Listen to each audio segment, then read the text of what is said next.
filósofo estoico Séneca decía, al hablar sobre la amistad y las relaciones sociales, que el sabio se basta a sí mismo.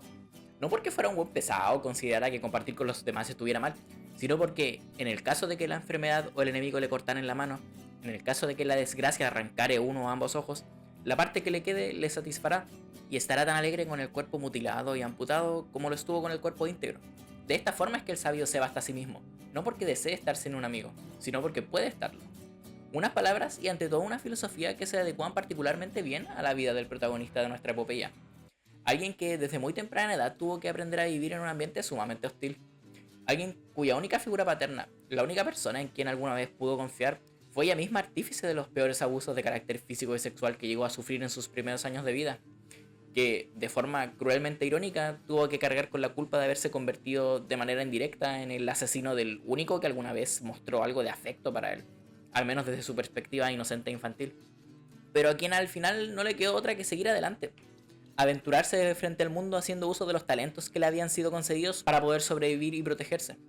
Y así, en el transcurso de su camino, poco a poco se fue encontrando con la bondad de los demás, en amistades de todo tipo que le significarían una compañía incondicional, la compañía de la familia que jamás tuvo.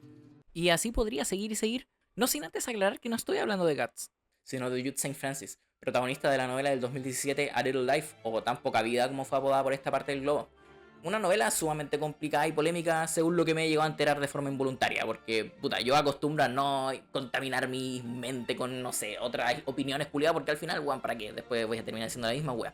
Pero que al fin y al cabo parece ser sumamente polarizante. Y no es de extrañar tomando en consideración las temáticas que toca, que son bastante turbias.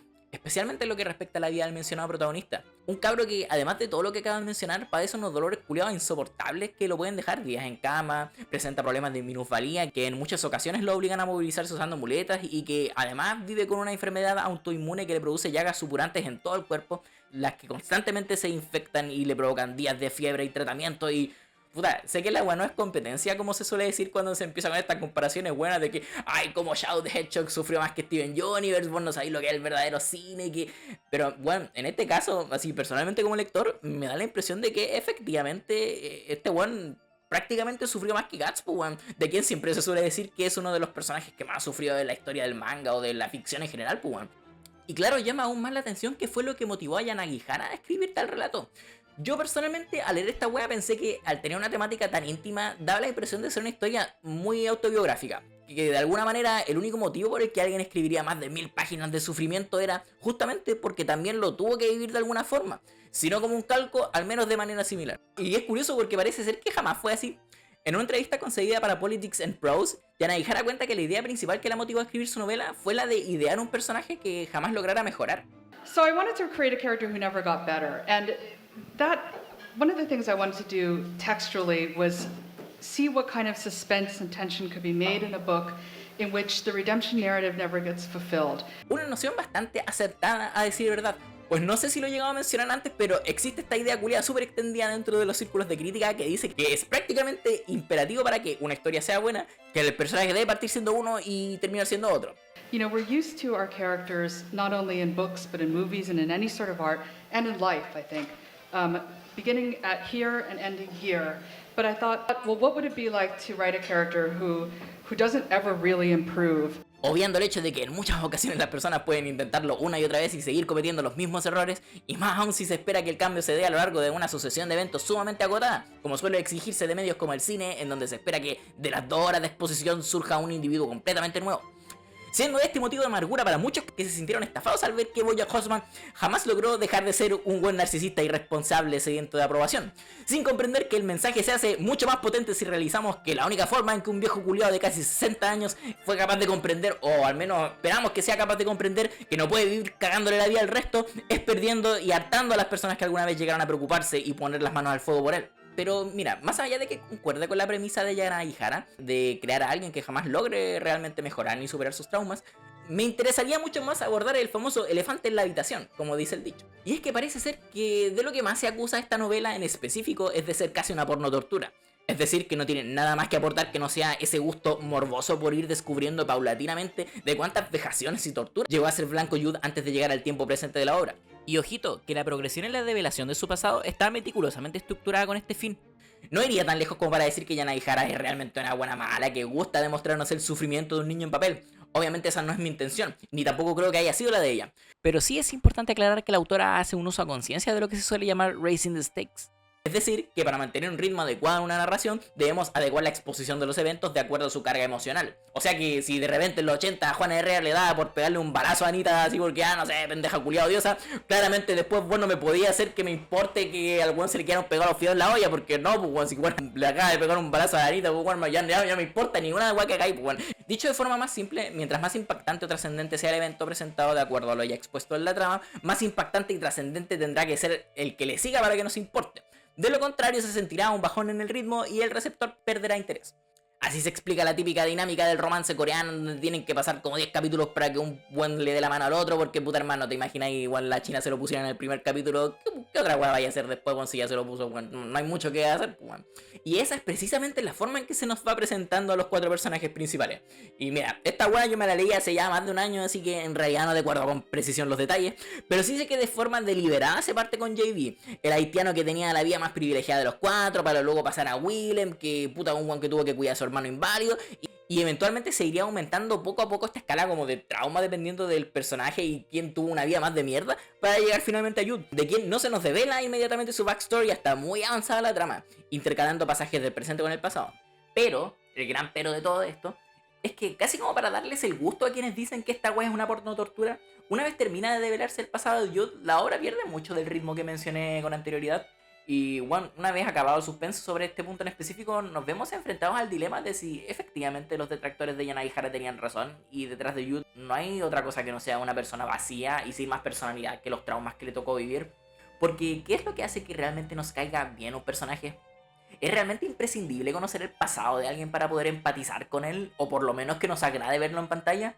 Aquí es donde yo hago la conexión con el genio de Miura, ya que una de las jugadas maestras que realizó con su manga fue la de recurrir al recurso conocido como raconto, es decir, partir la historia en tiempo presente y desarrollarlo durante un tiempo considerable antes de dar el gran salto temporal hacia el pasado, para contarnos progresivamente cómo se llegó hasta el momento de iniciar la narración. Y diciendo esto, a algunos se le puede venir a la mente estas típicas escenas con las que se ha vuelto cada vez más habitual comenzar series o películas en las que se parte en medio de una escena curia súper desenfrenada o random, como lo podría ser al comienzo de Amores Perro o El Efecto Mariposa, y que te dejan enganchado de una básicamente porque me están ocurriendo un montón de weas que no entendí y que se ven como muy extravagantes y es como, ¿qué wea está pasando, hermano?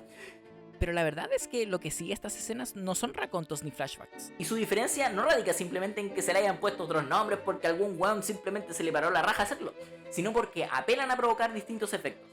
Al comenzar una historia de forma extravagante o rimbombante, lo que se busca es captar la atención inmediata del espectador y del lector. Casi como si el autor, sabiendo lo saturadísimo que está el mercado del entretenimiento hoy en día, te rogara por unos instantes así, hermanito, por favor, quédate, te juro que esta weá luego se va a poner brigia. Mira la mansa cagada que está quedando ahora, weón, pero hermano, tenés que creerme, weón, dale un poquito de tiempo a la trama, weón, por favor, no pesqué el celular. Como intentando mostrarte que eventualmente la historia agarrará vuelo y llegará a exponerte a acontecimientos interesantes. No obstante, este efecto de enganche no nos sirve realmente para caracterizar a los personajes ni hacer que empaticemos con ellos. Podría decirse que es más un recurso tipo cliffhanger invertido que una verdadera herramienta de desarrollo de trama. Pues una vez pasados estos minutos de acción, la verdad es que por lo general no sabemos mucho más de la historia de lo que sabíamos al terminar la tanda de comerciales de la Mutual de Seguridad en el cine. Pero como decía, al partir un buen tramo de la historia en tiempo presente con el arco del espadachín negro, Miura cuenta con un valioso tiempo para exponernos la personalidad de sus personajes, por lo menos la de Guts y Puck. El tono que se mantendrá en la obra, o sea, bueno, a esta altura ya es famosísimo aquel primer panel inicial con que nos vienen a ejemplificar el carácter marcadamente violento y gráfico que va a tener la historia. ¿Y cuál va a ser el principal punto de tensión en la trama? El conflicto permanente entre Guts y Griffith. Y mira, es cierto que por más que admire la obra de Kentaro, llega una parte en el arco del milenio, creo que se llama, no sé, no me acuerdo de los arcos, en que el mangaka de hecho comienza a usar un poquito de la violencia sexual como plot device, pues al hacer que prácticamente cada mina que aparezca en escena sea víctima de ello, van mermando la misma regla del Raising the Stakes que antes mencionaba y provoca que vaya perdiendo la carga emocional de cada uno de estos actos. Mira, de todas maneras, me da la impresión que él se da cuenta de esto, porque luego como que deja de utilizarlo y deja de ser tan recurrente como era al inicio de la historia. Pero volviendo al tema inicial, si Miura logró articular bien un pasado trágico para su protagonista, no es netamente por la naturaleza trágica de este. De ser así, yo también puedo pescar en el mono culiado que dibujaba en mis cómics a los 8 años y decir, ya, bueno, sabéis que entonces a este weón lo desollaran vivo cuando era chico, mientras, no sé, sus compañeros del colegio veían cómo le sacaban la cresta a su cachorrito pequeño. Cosa que en verdad pasó en Elfen Light, pero bueno. Pero esto no funcionaría, porque si Guts nos cae bien, no es necesariamente por lo que tuvo que sufrir. Claro, esto aporta mucho al personaje debido al mensaje mismo del que trata la obra, pero lo que realmente importa a la hora de percibir a alguien como carismático o no es su personalidad. ¿O acaso acá, weón, del que te haya hecho amigo o que te ha caído bien alguna vez, te ha abordado a ti diciéndole, oh hermano, sabéis que a mí me sacaban la chucha cuando chico? No, pues weón, es difícil que te llegue a caer bien alguien así de buenas a primeras únicamente por su pasado, weón. Lo que probablemente te hizo simpatizar con él fue, puta, no sé, su forma de hablar, de expresarse, sus intereses, qué tan chistoso es el weón o con qué tipo de humor se maneja, cómo trata a los demás, especialmente quienes ocupan una posición jerárquica social por debajo de la suya, que bueno, suele ser una de las formas más clásicas de hacer a buenos desagradables, el que, por ejemplo, traten con desprecio o burla a quienes tienen menos poder que ellos.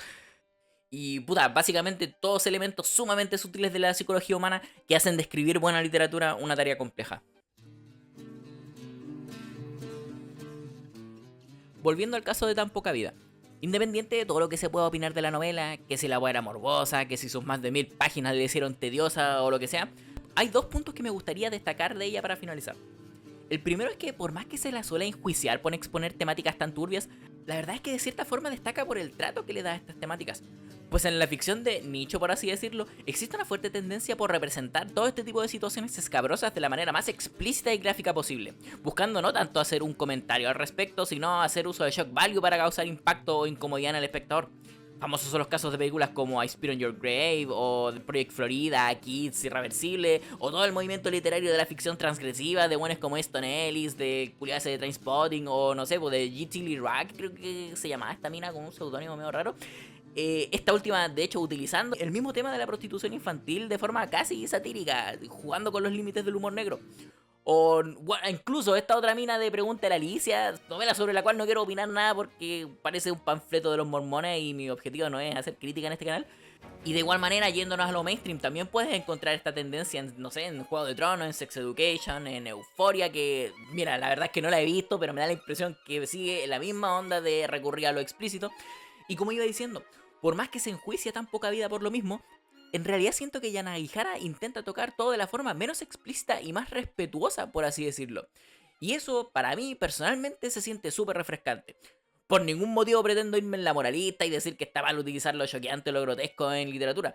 De hecho, todo lo contrario, weón. Para mí, si una weá es perturbadora, si es terrible, si es horrorosa, weón, soy el mayor partidario de la motriz tal cual y como es, weón, sin eufemismo. Porque en la vida real no existe eufemismo para tales situaciones. Pero ver que de repente, dentro de todo este mar de vulgaridad y sadismo, alguien busque acercarse a los mismos temas con una verdadera intención de no tratarlos morbosamente, sino únicamente como vehículos para explorar sobre la naturaleza humana, para mí eso es totalmente destacable. Y lo otro que me gustaría resaltar de ella es que haya logrado ser tan bullada, porque bueno, considero súper fácil para mí, no sé, pescar una novela de suspenso, leérmela de una sola tirada en una noche y encontrar que estuvo pulenta, que estuvo entretenida. Pero que, bueno, luego a la semana alguien te pregunte sobre ella y que en verdad ni siquiera te acuerdas de cada personaje utilizado como plot device o de cada giro de trama que usaron para mantenerte al vilo durante las 12 horas de lectura que dura la wea. En cambio, ¿saben qué wea va a cumplir 20 años el año que viene? Exacto, Death Note, una de las mayores joyas del medio. Y bueno, vos andás al lugar que queráis, métete a los comentarios de una canción de Maximum the Hormone, o a una página de polerona en Instagram, o lo que sea, y aún a día de hoy te hay a encontrar a buenos boludos y peludos debatiendo sobre si él estaba en lo correcto, que si Kira debió haber ganado, que si él hizo trampa, que si N valía que haya trampa, y bueno... Para mí, personalmente, es impresionante cuando un artista te logra hacer reflexionar. Cuando logra que, una vez terminado el último capítulo, o desplazada la última página, te quedes pensando una y otra vez en todos esos puntos que fueron tocados durante la historia. Que no te dejan cómodo y te obligan a querer contarle todo el lore a la minita que te gusta mientras te tomáis un display de core.